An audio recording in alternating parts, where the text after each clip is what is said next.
헌환장 시작하도록 하겠습니다. 기도하겠습니다. 모든 것 위에 뛰어나신 전능하신 하나님, 하나님을 알고 부를 수 있는 이름을 우리에게 허락하여 주시니 감사드립니다. 하나님은 나의 힘과 능력과 사랑 되십니다. 오늘도 나의 영적 눈과 귀를 열어서 사랑의 하나님을 보기를 원합니다. 하나님의 선하심과 아름다움과 경의를 목도하게 하시고 그 하나님을 더욱 사모하기를 원합니다. 성령님 붙드시고 인도해 주옵소서. 예수님의 이름으로 기도드리옵나이다. 아멘. 오늘은 출애굽기 9장의 말씀 보도록 하겠습니다. 1절에서 7절까지 말씀을 보도록 하겠습니다. 여호와께서 모세에게 이르시되 바로에게 들어가서 그에게 이르라. 히브리 사람의 하나님 여호와께서 말씀하시기를 내 백성을 보내라. 그들이 나를 섬길 것이니라. 내가 만일 보내기를 거절하고 억지로 잡아두면 여호와의 손이 들에 있는 내 가축 곧 말과 나귀와 낙타와 소와 양에게 더하리니 심한 돌림병이 있을 것이며 여호와가 이스라엘의 가축과 애굽의 가축을 구별하리니 이스라엘 자손에게 속한 것은 하나도 죽지 아니하리라 하셨다 하라 하시고 여호와께서 기한을 정하여 이르시되 여호와가 내일 이 땅에서 이 일을 헤아리라 하시더니 이튿날에 여호와께서 이 일을 행하시니 애굽의 모든 가축은 죽었으나 이스라엘 자손의 가축은 하나도 죽지 아니한지라. 바로가 사람을 보내 본즉 이스라엘의 가축은 하나도 죽지 아니하였더라. 그러나 바로의 마음이 완강하여 백성을 보내지 아니하니라. 아멘. 그동안의 재앙을 보면 첫째는 물이 피로원했고 두 번째는 개구리가 덮쳐오고 세 번째는 이와 네 번째는 파리가 들끓는 재앙으로 애굽의 신들이 우상일 뿐임을 알게 하는 표징들이었죠. 자연 현상들을 통해서 삶의 불편함 정도를 야기하고 성가시게 하는 것이었습니다. 그런데 이제 다섯 번째 재앙은 한 단계 더 나아갑니다. 악질이라는 이 가축 전염병을 통해서 애굽에 있는 이 가축들이 죽게 되는 것입니다. 이 애굽의 재산에 직접적인 재앙이 닥친 것입니다. 1절에 3절까지를 보면은 하나님은 모세를 통해서 바로에게 내 백성을 보내라. 나를 섬기게 해라. 그런데 억지로 계속 잡아두면은 가축에 재앙이 올 거다라고 분명히 경고합니다. 이 선포에서 느낄 수 있는 것은 무엇입니까? 이미 이제 상황은 바로의 패배가 기정사실화됐다는 것입니다.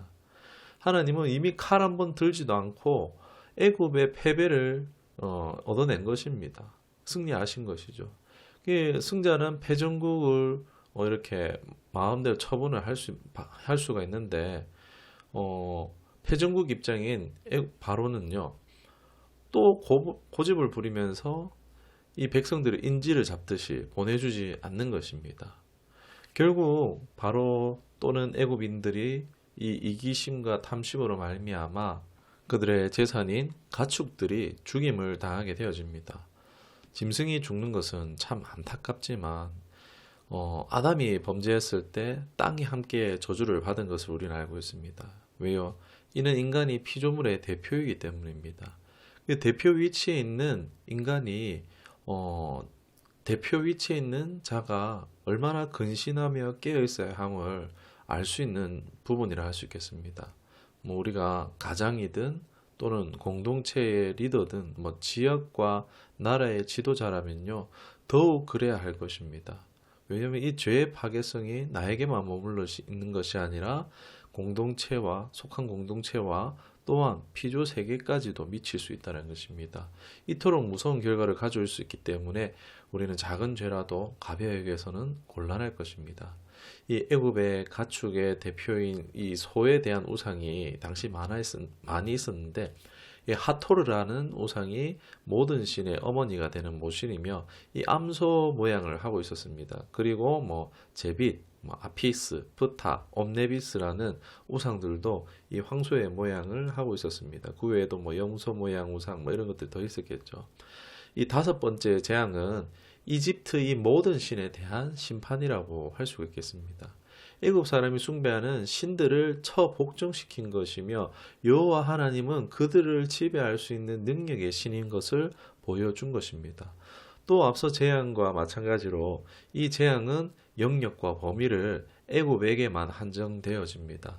이게 진짜인가 싶어서 바로가 이스라엘에 사람을 보내서 확인해 보는데 정말 그렇죠. 이게 사실임을 분명히 알게 되었음에도 불구하고 바로는 또 하나님의 요구를 거절합니다. 왜 그랬을까요? 계속 생각해 보기 원합니다. 이걸 끝이라고 생각했지 않았을까 싶기도 하지만 아무튼 이걸로 끝나지 않습니다. 이제 이스라엘을 보내지 않을 동안 계속해서 애굽에는 재앙이 지속될 겁니다. 왜요? 바로의 교만으로 말미암아 하나님의 재앙은 더 강하게 내려지게 될 것입니다. 우리는 하나님 앞에서 이런 자세와 태도를 점검하는 지혜가 있어야 합니다. 우리 예수님의 보혈을 의지하여서 정말 점도 흠도 없이 거룩한 자녀로 준비되어져 갈 수 있기를, 그런 은혜가 있어지기를 주님의 이름으로 축원합니다. 8절에서 12절까지 말씀 보겠습니다. 여호와께서 모세와 아론에게 이르시되 너희는 화덕에 재 두 움큼을 가지고 모세가 바로의 목전에서 하늘을 향하여 날리라. 그 재가 애굽 온 땅에 티끌이 되어 애굽 온 땅의 사람과 짐승에게 붙어서 악성 종기가 생기리라. 그들이 화덕의 재를 가지고 바로 앞에 서서 모세가 하늘을 향하여 날리니 사람과 짐승에게 붙어 악성 종기가 생기고 요술사들도 악성 종기로 말미암아 모세 앞에 서지 못하니 악성 종기가 요술사들로부터 애굽 모든 사람에게 생겼음이니라. 그러나 여호와께서 바로의 마음을 완악하게 하셨으므로 그들의 말을 듣지 아니하였으니 여호와께서 모세에게 말씀하신과 같더라. 아멘. 사실상 이미 애굽은 패배했음에도 불구하고 이스라엘 백성들을 보내주지 않습니다.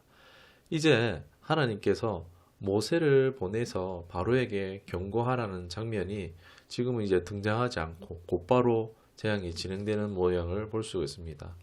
하나님은 분명히 모세를 통해서 의사를 밝혔잖아요. 그런데 바로는 의도적으로 무시했기 때문입니다. 이제 화덕에 죄를 뿌려서 애굽에 사는 모든 사람과 짐승에게까지 이 악성 종기가 나게 하는 재앙을 내립니다. 이제 사람의 몸과 생명에 직접적인 위협이 시작된 것입니다. 독종이 무슨 병인지 어떤 병인지 모르겠지만 탄저병이었다라고 주장하는 학자도 있지만 어떤 질병이든지 간에 매우 고통스럽고 전염성이 강했다라는 것입니다. 이집트에는요, 질병을 치료하는 이모텝이라는 신이 있습니다. 그런데 여호와 하나님 앞에서 아무런 능력도 발휘하지 못한다라는 것을 애굽 사람들은 알게 되었겠죠. 애굽에는요, 피부병을 아주 부정한 병으로 여기기 때문에 종교의식에 참여하지 못합니다. 당시 최고 문명을 자랑하는 애굽에서 그 중에서 가장 지혜 있다라고 여기는 이 요술사들조차도요, 지금 보니까 피부에 이 종기가 나가지고 그래서 자기 몸 하나 간수하지 못하고 모세 앞에도 나오지 못하는 것입니다. 이집트의 신들과 바로와 모두의 처참한 패배죠. 그럼에도 도무지 돌이키지 않습니다. 여러분, 움직이는 물체는 힘이 생기게 되는데 그것을 관성의 법칙이라고 합니다. 그러면 삶의 습관에도 일종의 관성이라고 보는데 좋은 습관이 많을수록 좋은 방향으로 가겠죠. 뿐만 아니라 영에도 이 관성이 있습니다. 영이 하나님을 향해 가느냐, 죄를 향해 가느냐, 그 둘 중에 하나뿐인데 회개라는 것은요, 하나님께로 방향을 돌리는 것을 말합니다. 정반대 방향이라고 할 수 있는데 하나님께로 완전 유턴하는 거죠. 이 죄를 향해서 우리가 하나님을 모르고 하나님을 향해 살지 않으면 무조건 죄를 향해서 살아가는 겁니다. 죄를 향해서 반복되고 오래될수록 우리가 어떻게 될까요? 죄의 간성이 더 강력한 힘을 가지게 되는 것입니다. 나쁘게 사는 사람은 더 빨리 죄를 향해, 사망을 향해 달려가겠죠. 덜 짓는 사람은 느리지만은 그래도 죄를 향해서 가는 겁니다. 이 관성을 가지고 우리가 살아가고 있는 겁니다. 죄를 향한 강력한 힘이 점점 커지게 되는 것입니다. 우리가 차를 운전하더라도 일정 속도가 넘어가면 브레이크를 밟으면 어떻게 됩니까? 끽끽끽끽끽 하면서 바로 멈추지 않습니다. 그러고 쫙 질주해서 멈추지 않고 가다가 들이받게 되는 것입니다. 그러니까 이런 관성이 붙으면요, 뭐 잘못하면은 차가 브레이크가 파열돼서 멈추지 않을 수도 있습니다. 그 힘이 너무 강하면요. 지금 바로의 상태가 이렇습니다. 자신의 이기심과 교만으로 말미암아 똥꼬집으로 말미암아 이제 돌이키기 어려울 만큼의 죄된 과속을 하고 있었다는 것입니다. 하나님이 바로의 마음을 강팍한 것이 아니라 자유의지대로 바로가 죄를 향해 가속하도록 내버려 두신 것입니다. 그래서 내버려 두심이 무서운 것입니다. 우리 신앙생활은요, 영적인 것입니다. 내 영이 일평생 죄를 향해 가속하던 우리가 이제 하나님께로 돌이키는 것이 신앙생활입니다. 그 관성은요, 갑자기 변하지 않습니다. 그 쉽게 우리가 돌이켜지지 않습니다. 로마서 7장 23절에만 봐도 내 지체 속에 다른 법이 내 마음의 법과 싸워 내 지체 속에 있는 죄의 법으로 나를 사로잡는 것을 보는도다. 아멘. 그러니까 우리가 차가 빠른 속도로 가다 갑자기 멈추면 어떻게 됩니까? 뭐 아니면 갑자기 역추진되면 어떻게 될까요? 안에 있던 사람은 콱 들이받고 죽을 수밖에 없겠죠. 그러니까 이 관성은요, 갑자기 바뀌지 않습니다. 점점 이렇게 하나하나 줄어지는 겁니다. 우리가 브레이크를 밟아서 관성을 상쇄해야지 차가 완전히 멈추고 뭐 후진을 하든 유턴을 하든지 할 수 있겠죠. 우리가 죄의 습관을 하나하나 버려야 되는 이유가 이와 같습니다. 그런데 이게 쉽지는 않죠. 그래서 이를 도우시는 분이 바로 성령님이십니다. 우리를 무사히 안전히 돌이켜 하나님께 나아갈 수 있도록 하시는 것입니다. 죄를 누가 끊어낼 수 있을까요? 이게 내 힘, 내 능력으로 잘 안 됩니다. 그거 할 수 있는 사람 진짜 대단한 사람이겠죠. 그런데 내 힘, 내 능력으로 안 되는 거를 빨리 깨닫는 게 중요합니다. 그걸 안 되는, 이 내 능력, 내 힘으로 안 된다는 것을 빨리 깨달으면요, 성령의 통치로 들어갈 수 있습니다. 그 성령님의 통치와 통제 안으로 들어감으로 인해서 그동안은 내가 뭐 할 수 있다고 생각하는 동안은 여전히 죄를 향해 달려갈 수 있을 수도 있습니다. 바울도 날마다 죽노라라고 하잖아요. 그런데 이것은 나 자신을 비우고 성령님께 자신을 내어드린다는 것입니다. 바울은 자신의 마지막 달려갈 길 목숨도 조금씩 아끼지 않는다라고 했습니다. 즉 바울은요, 기독교인을 핍박했던 그가 그에 보여준 삶은요, 그렇게 죄와 사망을 향해 질주하던 인생이 이제 성령에 이끌리심 받으니까는 성령에 이끌려서 그 죄를 멈추고 그리고 주님을 향해서 돌이켜서 주님을 향해서 질주해간 인생의 삶의 흔적을 우리 신학의 서신서들을 통해서 발견할 수 있는 것입니다. 우리 죄의 속성이 이렇습니다. 우리가 안주하면요, 죄의 관성에 밀려갈 수 있는 거예요. 그래서 끊임없이 우리는요, 죄에 대해서는 브레이크를 밟아야 되고요, 방향을 돌이켜서 성령의 뜻, 영적 사람이 되어야 되는 이유가 이렇습니다. 그 성령의 뜻에 따라 완주하는 인생들이 될 수 있기를 주님의 이름으로 축원합니다. 13절에서 21절까지 말씀을 보도록 하겠습니다. 여호와께서 모세에게 이르시되 아침에 일찍 일어나 바로 앞에 서서 그에게 이르기를 히브리 사람의 하나님 여호와의 말씀에 내 백성을 보내라. 그들이 나를 섬길 것이니라. 내가 이번에는 모든 재앙을 너와 내 신하와 내 백성에게 내려 온천에 나와 같은 자가 없음을 내게 알게 하리라. 내가 손을 펴서 돌림병으로 너와 내 백성을 쳤더라면 내가 세상에서 끊어졌을 것이나 내가 너를 세웠음은 나의 능력을 내게 보이고 내 이름이 온천하에 전파되게 하려 하였습니다. 내가 여전히 내 백성 앞에 교만하여 그들을 보내지 아니하느냐. 내일 이맘때면 내가 무거운 우박을 내리니 애굽 나라가 세워진 그날로부터 지금까지 그와 같은 일이 없었더라. 이제 사람을 보내어 내 가축과 내 들에 있는 것을 다 모으라. 사람이나 짐승이나 무릇 들에 있어서 집에 돌아오지 않는 것들에게는 우박이 그 위에 내리니 그것들이 죽으리라 하셨다 하라 하시니라. 바로의 신하 중에 여호와의 말씀을 두려워하는 자들은 그 종들과 가축을 집으로 피하여 들였으나 여호와의 말씀을 마음에 두지 아니하는 사람은 그의 종들과 가축을 들에 그대로 두었더라. 아멘.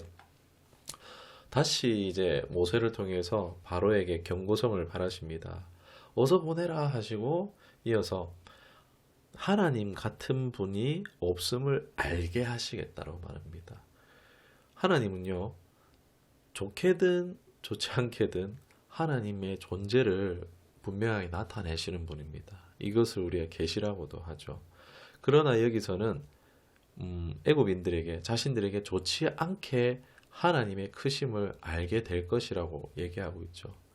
죄로 인해 징벌로 그 하나님의 크심을 아는 일, 이참 끔찍하죠. 이런 일은 없어야 될 겁니다. 오늘 함께 말씀을 나누는 우리 모두는 참 이 좋은 방면으로 하나님을 알아갈 수 있기를 주님의 이름으로 축원합니다. 이 재앙의 이유가 17절에 나오는데 바로가 여전히 교만하기에 하나님의 백성을 풀어주지 않기에 이렇게 재앙이 내립니다. 바로가 이렇게 고집 부리는 이유가 무엇일까요? 바로 이 하나님의 백성으로부터 희망을, 소망을 꺾어버리고 싶기 때문입니다. 이건요, 마귀의 속성이 이와 같기 때문입니다. 예수님이 십자가에서 승리하셨어요. 그러면은 마귀는 철저하게 패배한 것입니다. 그럼에도 세상은 어떻죠? 여전히 혼란스럽고 슬픔과 괴로움이, 어둠이 있습니다. 그 이유가 뭘까요? 패배를 했지만 그 패배를 깨끗이 인정하지 않고 끝까지 버티는 이유는요. 마지막까지 인생들을 이 희망과 소망을 빼앗기 위해서란 겁니다. 이 사탄과 마귀가 끝까지 지금 발악하고 있는 이유가 뭐냐? 뭐 인생과 또 성도들에게 이 희망과 소망을 빼앗아 그렇게 해서 인생을 빼앗고 싶은 것입니다. 끈질기게 달라붙어서 떨어지지 않고 괴롭히고 있는 것입니다.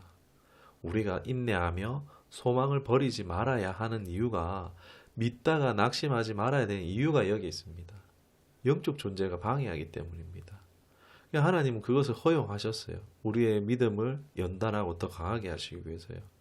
그렇기 때문에 우리는 이를 염두에 두고 기도하지만 오래 기도하는 훈련을 할 필요가 있습니다. 또 기도하는데 꾸준히 끝까지 할 줄 아는 이 기도의 훈련, 그 기도의 인내가 필요하다라고 할 수가 있습니다.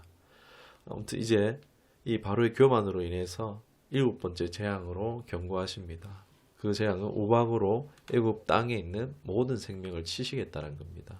이미 6번째 재앙으로도 많은 피해를 입었는데 우박으로 말미암아 짐승과 사람과 밭의 채소와 나무를 꺾어버립니다. 우박과 더불어 불덩이도 떨어지죠. 청둥변형까지 오는 무시무시한 강력한 재앙입니다. 이집트인들은 완전 공포로 몰아넣었을 것입니다. 하나님은요, 앞서 계속 자연계를 지배하셨죠. 그런데 이제 저 하늘조차도 다스리는 분이심을 알게 하시는 겁니다. 이집트인들에게는요, 하늘을 지키는 우상 여신 누트를 숭배했습니다. 또 곡식을 보호하는 신 세트와 민을 숭배했었는데 이제 이 재앙으로 또 자신들의 신이 얼마나 무능하고 허구적인가를 알게 드러나게 되었을 것입니다. 또 이 재앙에 드러나는 특징이 있는데 재앙을 피할 수는 없지만 이 재앙을 최소화할 수 있는 방책을 주셨습니다. 구제책이 있는 것입니다. 이제 보니까 왜 구제책을 주셨을까요? 애굽인들 중에도 하나님을 경외하는 자들이 생긴 거예요. 이들을 하나님께서는 구원하시는 겁니다. 하나님은 진노 중에도 자비를 베푸시는 하나님이시라는 것입니다. 여기서도 발견할 수 있는 건 있습니다. 20절에 애굽의 신하들 중에 일부는 이제 하나님을 두려워함으로 자기 종들과 가축을 피하여 드렸다는 것입니다. 즉 애굽의 바로를 지지하는 세력도 있지만 하나님 여호와 하나님을 지지하는 세력으로 나누어지고 있음을 알 수가 있습니다. 27절을 보도록 하겠습니다. 바로가 사람을 보내어 모세와 아론을 불러 그들에게 이르되 이번은 내가 범죄하였노라. 여호와는 의로우시고 나와 나의 백성은 악하도다. 아멘. 또 이 재앙의 특징이 뭐냐면 드디어 바로가 공식적으로 자신의 범죄를 고백합니다. 아주 이례적인 모습이죠. 그러나 단서를 붙이죠. 이번은 이라고 합니다. 이 단서를 붙이면서 거짓 회개를 합니다. 아주 일시적인 임시로 회개하는 거죠. 진짜 회개가 무엇입니까? 자기의 잘못에 대해서 반성하는 것에 그치는 것이 아니라 진짜 돌이키는 것이 회개입니다. 다시 죄 지었으면 그 죄를 다시 짓지 않는 거죠. 우리 주님께서도 다시는 죄 짓지 말라 하면서 그렇게 말씀하셨던 장면이 있습니다. 그런데 우리가 이 회개라는 것을 할 때 우리의 의지와 결단으로 회개할 때가 많습니다. 그런데 그것이 하지 말라는 얘기는 아닙니다. 그거 해야 됩니다. 그런데 그 수준이 반성과 후회 정도에 머무는 경우가 많습니다. 그것을 우리가 경계해야 됩니다. 우리가 생각해보고 계산해봤을 때, 이게 육적으로든 영적으로든 이런 행동을 했을 때 나의 삶에 이러한 손해가 나타나니까, 이거는 계산이 틀렸어. 잘못했다. 이건 하면 안 되겠다라는 그러한 후회, 반성적인으로 인해서 이제 하나님 앞에서 결단하고 고백은 하지만 어떻습니까? 오래 가지 못하는 거예요. 이게 진짜 회개는 아닙니다. 이게 반성과 후회 정도의 회개일 수 있습니다. 뭐 이것도 분명 귀합니다. 그러나 우리가 정말 돌이키는 회개를 해야 되는데 이 돌이키는 회개는요. 자신에게 이 세상의 그 어떤 것보다도 하나님이 귀하신 거예요. 하나님이 너무 좋고 하나님이 소중한 거예요. 그 하나님이 미워하시는 것을 하나님을 좋아하니까 하나님 미워하는 것도 미워하게 되는 것이 진짜 이것이 회개입니다. 여러분 우리가 더 좋은 것을 발견한 사람은요. 과거의 것에 매이지 않습니다. 즉 우리 신앙생활이요. 처음에는 쉽지 않겠죠. 그러나 말씀과 성령으로 말미암아 좋으신 하나님을 알고 삶 가운데 점점 깨닫는 은혜가 생기면 어떻게 됩니까? 이제 하나님이 진짜 좋은 걸 알아가는 겁니다. 그래서 우리가 이 하나님의 은혜를 구하는 것입니다. 이것이 원활해질 때에 하나님께서 합한 은혜를 주시는 거예요.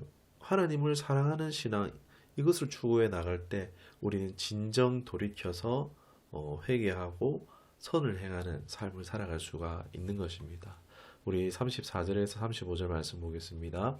바로가 비와 우박과 우레소리가 그친 것을 보고 다시 범죄하여 마음을 완악하게 하니 그와 그의 신하가 꼭 같더라. 바로의 마음이 완악하여 이스라엘 자손을 내보내지 아니하였으니 여호와께서 모세에게 말씀하심과 같더라. 아멘. 예, 바로의 일시적인 거짓 회개에도 모세의 중보기도로 이제 재앙이 그치는 응답을 해주십니다. 그러나 곧 변심하고 맙니다. 알고서도 해준 거죠. 45절에 이제는 바로의 이러한 행동에 대해서 분명하게 범죄로 규정합니다. 이제 이로써 그 이후에 나오는 재앙들, 이제 바로의 교만이 스스로 이러한 더 큰 재앙을 야기하게 되었음을 암시하면서 9장이 마무리되어집니다. 오늘 말씀을 기억하시면서 기도하겠습니다. 하나님, 인간의 이기심과 욕심으로 말미암아 피조 세계가 직접적이든 간접적이든 피해와 파괴를 입게 될 수 있다라는 것을 말씀을 통해서 발견합니다. 오늘날 세상에 일어나는 재해와 재난들이 그저 우연히 일어난 사고만은 아니라 인간의 죄로 기인한 것임을 깨닫습니다. 하나님, 우리가 죄를 결코 가벼이 단순히 여기는 우를 범치 않는 거룩한 성도들 되기를 원합니다. 죄짓지 않기를 마음으로 원하지만 또한 우리가 육신이 약함으로 범죄하는 자신임을 고백합니다. 주님, 우리를 용서해 주시옵소서. 하나님, 죄의 간성이 있습니다. 이제 이 죄의 간성 더 이상 우리가 과속하지 않기를 원합니다. 우리의 마음을 하는 방향과 뜻을, 계획을 모두 주님께로 돌이켜지기를 원합니다. 죄로부터는 점점 이제 멀어지고 주님과 더 가까워지는 은혜가 있게 하여 주시옵소서.